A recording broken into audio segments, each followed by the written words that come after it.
This is a 2001 Arctic Cat 500, and it came without a carburetor, so I put a carburetor on it, and then I had to fight with the float needle because it was worn and it was leaking gas. So I finally got that all sorted out. And when it runs, it'll start up and it will idle, but it blows gas out the carb and it blows it back. There's no tube here, but it'll blow the gas back out to about here if you rev it up more than 40% on the throttle. So that means that we have compression coming out the carb. So I adjusted the valves the first time, and what I did is I lined up the top dead center, made sure the lobes were pointing down, and then I adjusted the valves to spec, and it ran smoother, but it was still blowing the gas back out. So it took me a while. I struggled to figure out how to time the sprocket up top where the timing chain is. There's no marks on that sprocket. So after doing some research and looking at parts on eBay, I discovered that the actual marks are hidden behind this cap, which covers the end of the camshaft out here on the case. So on the end of the camshaft, there are two flat marks. So I will try and see if I can get a picture of that, and maybe I'll just get a picture off of the internet to show you what it looks like. But essentially these two marks are supposed to be horizontal. When you're top dead center on the flywheel, they're supposed to be horizontal with your casing here.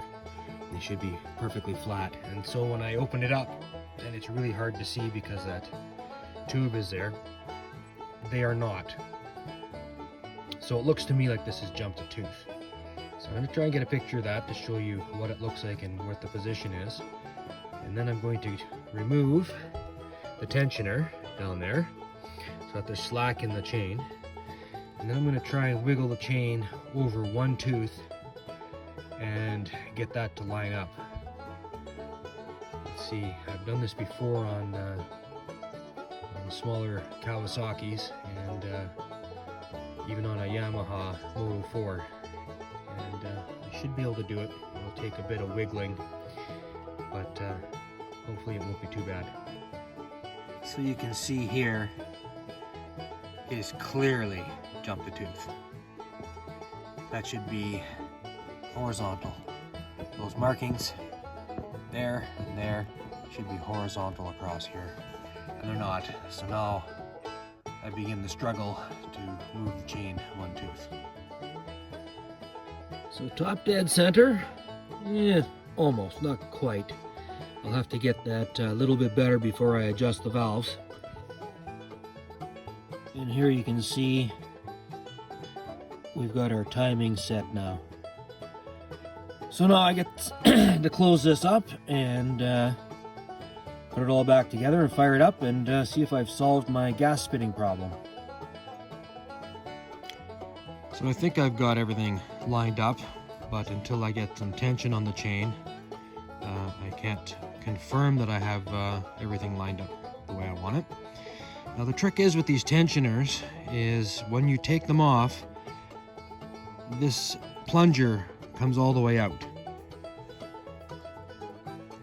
Now, you can't shove it back in. The only way to get it back in is you take this bolt off the end, and you take a flat screwdriver that's very small, and you shove it inside and you turn it.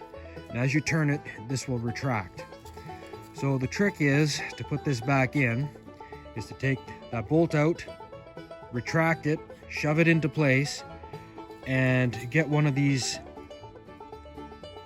other bolts here, the Allen head bolts, get one of those in there snug, and then this won't be able to push out any further.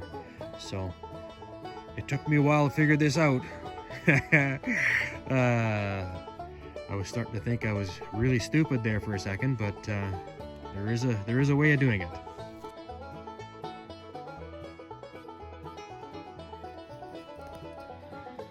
So this side here by the carb is are the intake valves. These need to be adjusted.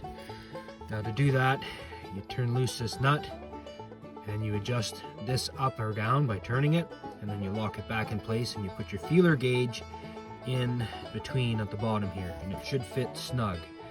Now on the intake side, I'm going to set it for 0.003 inches, which is halfway in between the recommended gap, and then on the exhaust side it's going to be 0.01, and this side's a little bit tougher. It's harder to get in there and reach it, but once I have that done, then I'll close it up and I'll fire it up, and I'll see if the gas comes blowing out, and if my problem is